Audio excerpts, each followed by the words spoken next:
Arrington here with another exciting edition of Keeping Pace with Skill. That's right, Up on Game presents. And I'm here with some very special guests. I'm at KS Bar in Lexington, Kentucky. Now, I jumped on a bird. I flew over here. This one was important to me.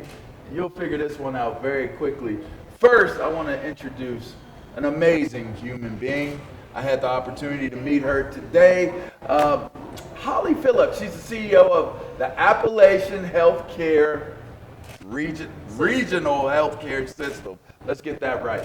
The Appalachian Regional Healthcare System. Did I get that right? You did. Bam! All right. She's the CEO. She's a big deal.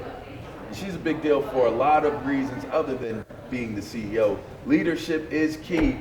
And speaking of leaders, this other guy that's sitting here, well, I won't mess his name up. I won't mess anything up about his title. You know why? He's a pretty special dude. We got a connection. We go way back. The great Tim Couch of the University of Kentucky, #1 overall draft pick, went to the Cleveland Browns. Appreciate you guys being here. Glad to be here with you. Thanks for having us, LaVar. Absolutely. So I go around, one thing that I love doing is supporting small businesses, supporting our men and women of service, first responders, and I love amplifying and being a part of telling the stories. Pace-O-Matic, Skill Games, Burning Barrel, they've given me the opportunity to be able to go around the country and speak to special people about the special things that they do. Kentucky was impacted by the floods, and a lot of things happened, a lot of impact took place, devastation took place. A lot of people will watch what happens in these scenarios, but then there are others that will jump in and take action. Now, obviously, you being a part of a healthcare system, there's a lot of things that took place with you, but you guys have a connection to this catastrophe that took place. Just talk to me a little bit about where this began, like the connection with you guys and the impact. Let's start with the impact of what the floods had on Kentuckians. So, LaVar, the floods happened on July 28th. We woke up that morning to complete and sheer devastation across many of our communities in eastern Kentucky. And when you look at the geography that was impacted, it's the equivalent of the state of Rhode Island. People have a hard time envisioning the damage, but it is that large of a scale of damage. We have many communities, Tim and I have seen it firsthand, that are completely wiped out. I mean, this is not a matter of days and weeks of rebuilding. This is years and years of rebuilding in many of the communities that we serve in eastern Kentucky. So Tim jumped right in the beginning, and we've been working on it now, I guess, almost 2 months.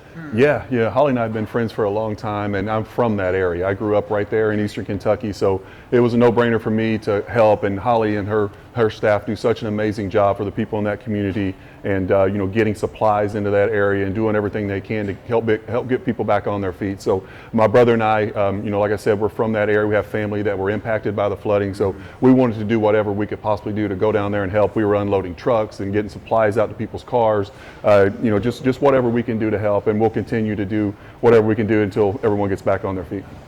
What was ARH's role during this trying time? So from the very first few hours of this happening, we jumped in right with emergency and management and set up an incident command center here in our Lexington corporate office to start collecting supplies and donations to help the people that we serve in eastern Kentucky. When it all started that morning, we had a lot of our employees that were missing. We couldn't find them. We didn't know where they were. We employ about 6,500 people across eastern Kentucky and West Virginia. And we had at the very front of this about 200 people that were lost. We had no idea where they were. Wow.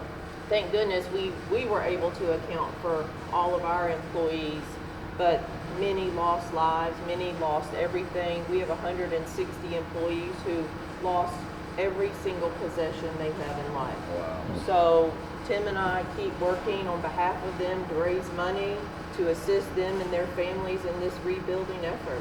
How did you connect with ARH? Like, what was, like, I'm going to help, but it's like, okay, I could go help by going to drive and unload boxes off of trucks. I'm going to, try to help elderly people or save canines and animals, whatever it may be. You went through a healthcare system. What brought you to ARH? What created this bond? Really just, my relationship with Holly and just what they were doing was phenomenal. They kind of were, just really stepping up in a time of need. And, I just wanted to jump in on that because they were doing such great work and, getting all the supplies. They even had a spot set up here in Lexington where people in this community could bring stuff, and they were taking trucks down to Eastern Kentucky. So we were, going over there and helping unload stuff and delivering supplies in that area and just whatever we could do to help. But, really it was just my relationship with Holly and really love what they're doing for that area and wanted to jump in and help out with them as much as I could. Once the waters go away, people tend to treat things like this as a funeral, so to speak, right? Mm-hmm. In the moment, it's let's come together, let's work together, look at the first responders, this is amazing, we come together as a community. Once the water goes down, it goes away, it's like life goes on and the interests change to other things.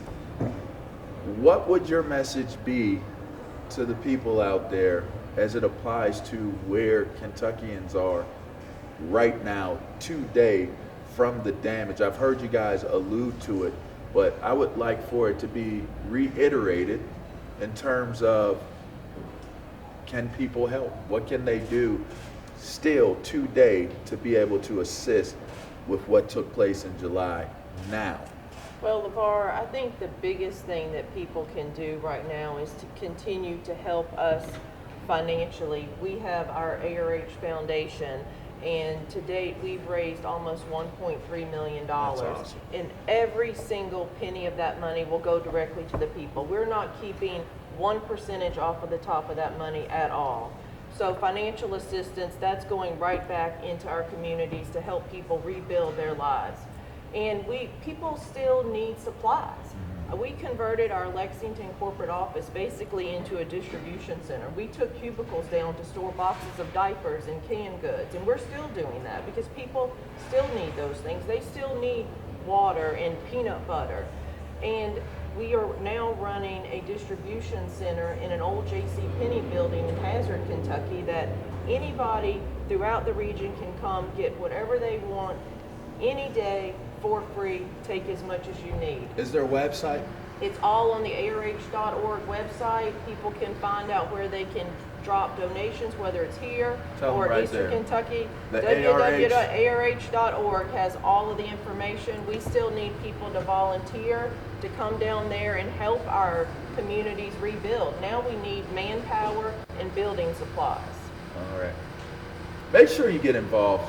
It's important, especially if you live here. Get involved, all right?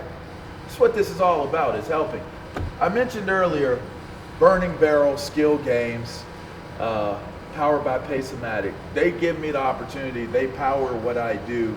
And one of the coolest things about what they do in this movement of helping people of service, helping small businesses, they give. And today, I'm not just here to bring shedding light on what took place in Kentucky with the floods, but I'm also, because of them, I am able to donate to you guys a check, and it's a pretty big check. That is awesome. But I'll tell you, let me move this out of the way. We're going to donate to the Appalachian Regional Healthcare $5,000. Small token of love. That's very much appreciated, LaVar. Thank you so much. Yes.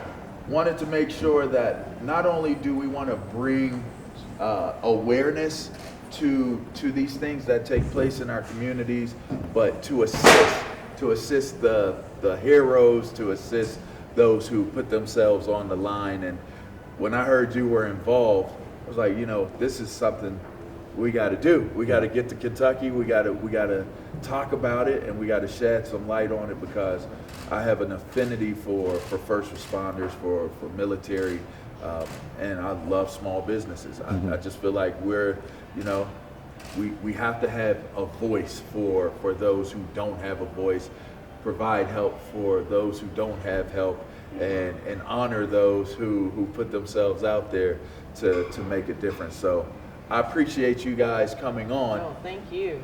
Holly, if there's anything that we can do to continue to support, please let us know. We will lock arm in arm and be a part of this with you guys. I'm not finished with you though.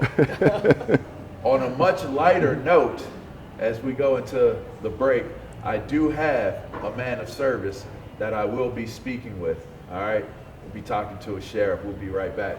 You're watching Up on Game presents Keeping Pace with Skill.